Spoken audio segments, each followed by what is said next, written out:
Before we begin, please be aware that this podcast contains discussion of sensitive topics, such as abuse of minors, of vulnerable adults, and safeguarding practices. Some content may be distressing or triggering for listeners. This program is intended for an adult audience. If you or someone you know is affected by these issues, we encourage you to seek support from a trusted professional or a local support service. Listener discretion is advised.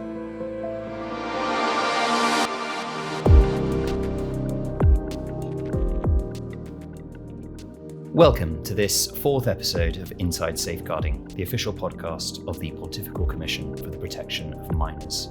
From Rome, I'm William Roberts from the Commission's communications team. Each month, we bring you a reflective look at the Commission's work, conversations on safeguarding as they evolve, and a deeper insight into the wider challenges facing the Church today. This month, we find ourselves at the threshold of an important moment in the Commission's journey. Later this September, under its new president, Archbishop Thibault Verny, the Commission will gather for its second plenary assembly in Krakow from the 29th of September to the 4th of October. These meetings, held twice each year, provide the opportunity to take stock and to set directions for the future. And this assembly will be especially significant as it will be the first under new leadership and a chance to chart the new phase of global safeguarding. Before we look ahead, let's turn to recent developments. 4 articles published by the Commission this past month have highlighted diverse ways in which safeguarding is advancing across the Church, in law, in pastoral settings, and in developing regions facing immense challenges. The first comes from a 3-part series on canon law and safeguarding. At its heart lies the question of accountability. How can the Church's legal structures truly serve the protection of minors and vulnerable persons? The series examines reforms introduced under Pope Francis, including Vos Estis Lux Mundi and subsequent updates, which have sought to close gaps in reporting, as well as clarify responsibilities and strengthen canonical processes for dealing with abuse. But the series also goes further. It highlights the importance of capacity building, ensuring that canon lawyers, bishops, and safeguarding practitioners alike have both the knowledge and the support necessary to act decisively. Without such capacity, laws just remain words on a page. With it, they become instruments of justice and healing. This ongoing reflection underscores that safeguarding in the Church requires more than just good intentions, but rather robust legal frameworks, train people to apply them, and the moral courage to follow through. Our second article takes us to Africa, where the Commission's Memorare initiative is supporting new safeguarding commitments. In Nairobi, Church leaders gathered to strengthen collaboration across dioceses, with a particular focus on building structures of accompaniment for survivors. What emerged from this gathering was not only the sharing of best practices, but a clear affirmation that safeguarding is a shared responsibility. The Memorare initiative has always worked with the conviction that safeguarding should not remain at the level of abstract policy. It must be lived concretely in parishes, schools, seminaries, and, of course, families. The leaders who participated spoke of the need to create safe environments where trust can flourish and to anchor safeguarding within the broader mission of evangelization. This Nairobi meeting demonstrated that the African Church, young and dynamic, is taking steps not only to establish safeguarding offices, but to weave a culture of care into daily pastoral life. From Africa, we turn to India, where the Commission has engaged with the Divine Word missionaries in Maharashtra. This gathering was described as being on the front line of protecting children. Missionary congregations often serve in remote or under-resourced regions where vulnerability is acute and institutional support is limited. In Maharashtra, workshops and training sessions focused on the practical realities of safeguarding in such contexts, recognizing signs of abuse, creating transparent structures, and empowering local leaders to take responsibility. The emphasis was on accompaniment, ensuring that the most vulnerable are not left alone. The Commission's presence underscored its commitment to listening, learning, and encouraging local initiatives. What stands out here is the missionary dimension of safeguarding. It's not only about policy or procedure, but about presence in places where children and families most need protection. And finally, we turn to the Ukraine. In a country still scarred by the devastation of war, safeguarding might easily be overshadowed by other urgent needs. Yet, with the backing of the Commission, the Church in the Ukraine has taken meaningful steps to strengthen child protection structures. This includes the establishment of safeguarding offices and the integration of safeguarding practices into pastoral ministries that serve displaced families and children traumatized by conflict. The article highlights how safeguarding must adapt to extraordinary circumstances, war, displacement, and instability. It's a reminder that safeguarding is not a luxury for peaceful times. It's an urgent necessity, even in, or perhaps especially in, the midst of a crisis. Taken together, these four accounts, from canon law reform to African dioceses to missionary life in India to war-torn Ukraine, point to the breadth of safeguarding challenges and responses. They show us that safeguarding can't be reduced to a single model. It must adapt to local frameworks, cultural realities, and pastoral contexts. But they also show us something shared. Wherever safeguarding takes root effectively, it relies on accountability, collaboration, and a willingness to face difficult truths with courage. As we look towards the upcoming plenary assembly in Krakow, these lessons will be vital. Under Archbishop Verny's leadership, the Commission will be asked to continue deepening its mandate, to advise the Holy Father, to support local churches, and to ensure that safeguarding becomes integral to the Church's very identity. So, to summarize this month, the Commission has invited reflection on how canon law can better serve accountability and support. In Africa, church leaders have advanced safeguarding commitment through the Memorare initiative. In India, missionaries are being equipped to protect children on the front line of vulnerability. And in the Ukraine, safeguarding has been strengthened in the midst of war. And ahead of us, the plenary assembly will mark the beginning of a new chapter, guided by the conviction that safeguarding is not an optional program, but a responsibility at the heart of the Church's mission. You're listening to Inside Safeguarding. In our next segment, I'll be speaking with Archbishop Thibault Verny, the new president of the Commission, about his vision for this mandate and the road ahead for safeguarding leadership. I'm William Roberts. Thank you for joining me.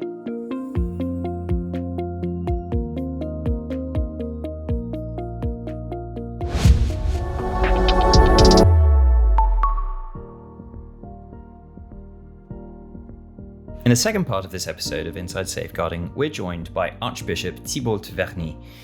Archbishop Verny was appointed as president of the Commission this past July, succeeding Cardinal Sean O'Malley, who led the Commission for over a decade. Prior to this role, Archbishop Verny served as the auxiliary bishop of Paris, and more recently as Archbishop of Chambéry in the French Alps. He's been a member of the Commission since 2022, contributing significantly to its work on safeguarding frameworks and survivor engagement. He's a native French speaker, of course, so he'll be answering my questions with the aid of an interpreter. We're very honored to have him here today with us. Archbishop Verny, welcome. Bonjour à vous. Thank you. It's a pleasure to be here. Now, let's begin with your background in ministry. Could you share with us your journey up to this point and what led you into safeguarding work? Alors, je suis originaire de I'm originally from Paris and have served as bishop for 9 years. I began my episcopal ministry as auxiliary bishop of Paris, and for the past 2 years I've been Archbishop of Chambéry in the Savoy region of the Alps. In Paris, I was responsible for handling abuse cases, particularly for listening to victims. We established institutional relationship with the French judicial authorities and developed a prevention program for people in the church working with minors. For the past 3 years, I've been a member of the Commission for the Protection of Minors. Within the French Bishops' Conference, I chair the council known as Lutte contre la pédophilie, which translates to the fight against pedophilia. I've guided the development of this work in France, gaining experience both in supporting victims and in managing abuse cases. I've also worked extensively in education and prevention. The role of bishops is often seen as central to safeguarding minors in the Church. In your view, why is this responsibility so vital, and what are the main challenges to its full implementation? L'évêque a une place. The bishop is the central figure in every diocese and bears responsibility for everyone, especially the most vulnerable and wounded. This includes both prevention efforts and support for victims, as well as the management of perpetrators. He is called to be a pastor in the gospel sense, someone who cares for the least and the wounded. His role is deeply personal and involves supporting all members of the diocese, including lay people and clergy in leadership positions. Pope Francis has emphasized that the bishop's mission includes proclaiming the gospel, protecting minors, promoting truth, and ensuring prevention. These responsibilities are essential for the gospel to be heard and believed. That said, safeguarding is not the sole responsibility of bishops. It is a shared mission among all baptized, especially parents. The work of the Commission and the bishops is fundamentally missionary. Today, through the Church's journey of synodality, we recognize that safeguarding is a collective responsibility. The Commission is preparing for its next plenary assembly at the end of this month, your first as president. What are your expectations for this meeting, and how do you envision your leadership shaping its direction? I am deeply grateful to Cardinal O'Malley for his trust and for the legacy he leaves, a legacy of service, determination, and profound experience in supporting victims. As I said upon my appointment, I am committed to continuing and deepening this work, so there will be continuity. At the same time, the challenges we face require adaptation. The work is becoming more complex, and we must respond to emerging needs and calls for action. My role as president is not just personal, it's a collaborative mission. I work with a dedicated team, including commission members and permanent staff in Rome and around the world. This upcoming plenary assembly will be my first in my capacity of president, and it will also be the first held in Poland. While it's a new experience for me, I already know the members well and trust them deeply. That trust strengthens my determination to lead and collaborate effectively. The launch of the Commission's second annual report is also approaching. Why is this report so important, and what impact do you expect it to have? This year's report places a strong emphasis on the voices and experiences of victims. It allows us to refine and consolidate the methodology we began with. Producing the first report was challenging. We had to start from scratch. But now, we have improved the approach. In this second edition, we have incorporated data from outside the Church, which enriches the analysis. The report is the result of collaborative work across different regions, involving dicasteries in Rome, episcopal conferences, religious congregations, and various organizations. The Commission's work is not done in isolation, it's rooted in dialogue and truth. During the presentation on 16th October, we'll highlight the significant contribution of victims who choose to work with us.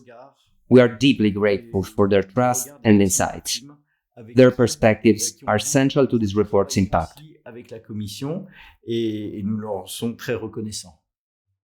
Now, Archbishop Verny, as the newly appointed president of the Commission, what's your personal assessment of its current state? And looking ahead, what do you see as the key priorities and areas of progress? What strikes me more here in Rome is the perspective we have on the universal Church. The challenge lies in adapting that global vision to the realities of different cultures, within episcopal conferences, parishes, places of worship, even small local churches. We must remain attentive to how safeguarding can be translated and implemented in diverse contexts. There is a shared concern across the universal Church, a commitment to protecting the most vulnerable. But this concern must be expressed in ways that resonate with each culture and country. That's not always easy, but it's essential. One of the strengths of the Commission is its diversity. Our members come from various countries and cultural backgrounds, which help us remain aware and responsive to different realities. My hope is that this culture of safeguarding, this deep concern for preventing abuse, becomes part of the Church's very DNA. I envision a Church where this concern is not only internal, but also reflected in its role as a voice in society. I hope it becomes embedded in families, schools, and communities, where the protection of the vulnerable is a shared priority. The Church must lead by example, supporting parents and families, and helping society recognize the importance of safeguarding. In this way, the Church can be both a witness and a partner in promoting the protection of the most vulnerable. Well, thank you very much, Archbishop Verny. I know this is a very busy time for you, so we've kept the interview nice and short, but we're very grateful for your presence here today and the valuable insights that you've shared. Thank you. Thank you, and greetings to everyone who listened to this podcast.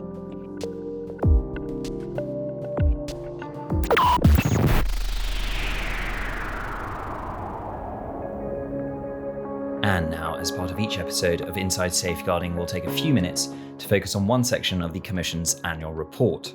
This month, we look at Section 1 of the Pilot Annual Report, which provides the most detailed accompaniment of local churches and religious institutes during the 2023 reporting period. In total, 17 Episcopal conferences were engaged. 4 received expanded coverage: Cameroon, Belgium, Papua New Guinea and the Solomon Islands, and Mexico, each from a different region of the world. The remaining 13, which included among others Rwanda, Sri Lanka, Colombia and the South African Bishops' Conference, were presented in a more concise form. Each Episcopal conference followed the same process. First, each were invited to complete a safeguarding-specific quinquennial questionnaire to help policies and procedure already in place. Second, the Commission's canonists carried out a review of each conference's formally published safeguarding guidelines, evaluating their consistency with church norms and their practical applicability. And finally, during the bishops' ad limina visits to Rome, members and personnel of the Commission met with them directly. Minutes from these meetings, often containing rich insight and reflections, became part of the analysis. This initial methodology, questionnaire, canonical review, and direct dialogue, offered a structured model for the pilot annual report. It ensured that Section 1 involved a triangulated process combining documentation with lived experience. The 4 detailed case studies highlight the diversity of safeguarding contexts. Cameroon reflects the struggle of building structures in politically fragile environments, while Belgium shows how a mature system continues to face the challenge of rebuilding trust. Papua New Guinea and the Solomon Islands illustrate safeguarding in highly localized, often remote communities, whilst Mexico highlights the scale of implementing reforms in a vast and challenging local church environment. The 13 shorter profiles add breadth. They underline the fact that safeguarding challenges are global, spanning Africa, Asia, and Latin America, with many local churches still at the beginning of their safeguarding journey. Section 1 also extends its analysis to institutes of consecrated life. 2 religious families were chosen: the Consolata Missionary Sisters and the Congregation of the Holy Spirit, or Spiritans. They underwent a parallel process to the Episcopal conferences: questionnaire, canonical review, and direct meetings with Commission leadership and personnel, in person or online.